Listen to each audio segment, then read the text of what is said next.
पहली बात मैं आपको बताना चाहता हूं कि इस पाचना बांध के मुद्दे का डोंगरी बांध से गहरा संबंध है। ध्यान रखना आप, जैसी परिस्थितियां बनाई गई सरकार द्वारा, एक समाज को दूसरे समाज के सामने खड़ा कर दिया। और आप ये देखिए, हमारे समाज के लोगों ने इतना नहीं सोचा कि ये सब समाज का मुद्दा है। कमांड एरिया में सब समाज के लोगों को पानी जाएगा और अटैचमेंट के एरिया में भी सब समाज के लोग लाभान्वित होंगे। फिर दो समाजों की लड़ाई का मुद्दा कहां से आ गया है? लेकिन कुछ तटपुंजिये उधर भी थे और इधर भी थे, उनकी वजह से सामाजिक सौहार्द खराब हो गया। समझिए बात को। मुख्य उद्देश्य सरकार का यही था कि सामाजिक स्वार्थ खराब हो। सामाजिक स्वार्थ बिगड़ेगा तो गुजर और मीणा एक मंच पर डोंगरी बांध का विरोध नहीं कर पाएंगे। समझ लें आप बात को। सबसे पहले तो इस नीमधाड़ी की पावन धरा को नमन। और डोंगरी बांध के विरोध में आज जो जाजम पर संघर्ष समिति बैठी हुई है, सभी किसान सरदारों को मेरा नमन। माता बहनों को ढोक और युवा साथियों को क्रांतिकारी जोहार।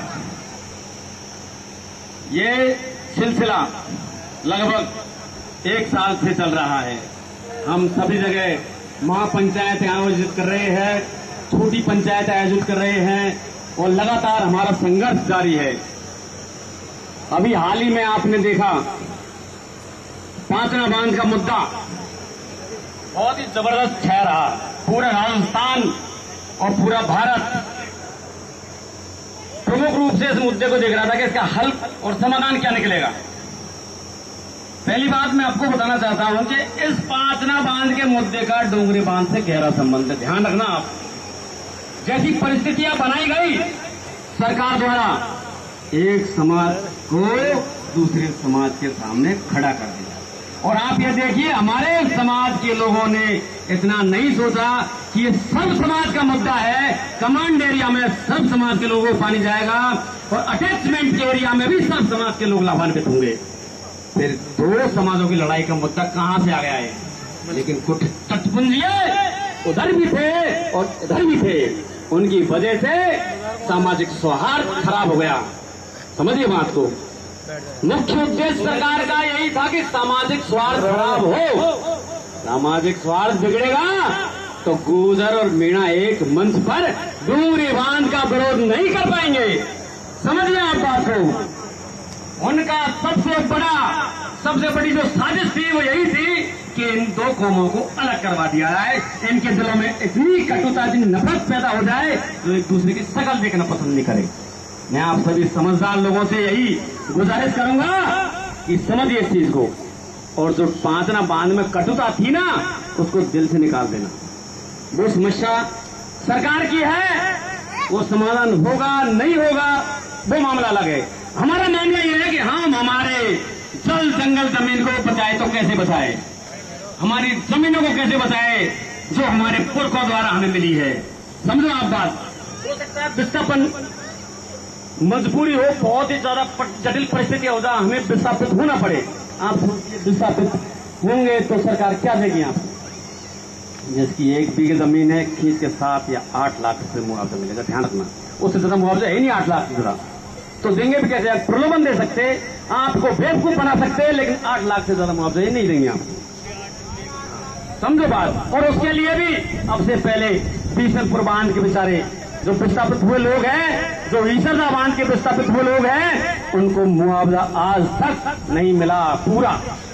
और पुनर्वास योजना की बात की जाए तो पुनर्वास के नाम पर ये झुंझुना पकड़ा देंगे।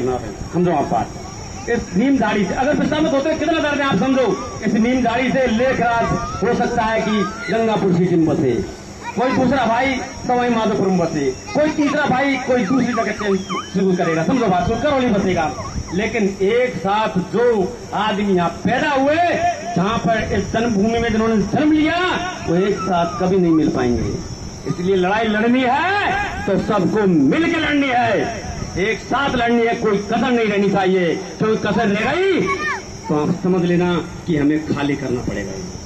इसलिए लड़ाई लड़नी है तो मजबूती से लड़नी है। आप ये सोचो कि आपके परिवार में आपको एक सदस्य देना है डोंगरी बांध के नाम पर। भेजना उसे क्रांति करने के लिए कि तुझे डोंगरी बांध के लिए क्रांति करने रुकवाने के लिए हमारी तरफ से तू समर्पित है समाज को और सर्व समाज को। एक चीज और कहना चाहूंगा कि पांचना बांध के लिए देखा आपने, पांचना बांध के लिए यहाँ से बसें भर भर के गई। ध्यान रखना इस बात को, आप आने वाले समय में बहुत काम की चीजें। पांचना बांध के लिए 411 गांव बताए गए, सपोर्ट के लाभ लश्कर के साथ गए थे। मैं उन 411 गांवों से आह्वान करना चाहूंगा, अगली महापंचायत में अगर वो सपोर्ट के लाल है तो हमारे 411 गांव हमारी डोंगरी महापंचायत में भी आए, फिर पता चलेगा। अगर वो हमारे साथ है तो वरना हम समझेंगे कि वो पॉलिटिक्स की वजह से वहां पे गए थे। जब हमारे साथ हमारे भाई लड़ने के लिए नहीं आएंगे तो उनका क्या उचित रह जाएगा, सोचिए आप। और आप सभी यहाँ पधारे, आप सभी ने, पूरी संघर्ष समिति ने इतना जोर लगाया, आप सभी युवाओं ने ये क्रांति में यहाँ तक साथ दिया, इसके लिए आप सभी का धन्यवाद। जय हिंद, जय भारत।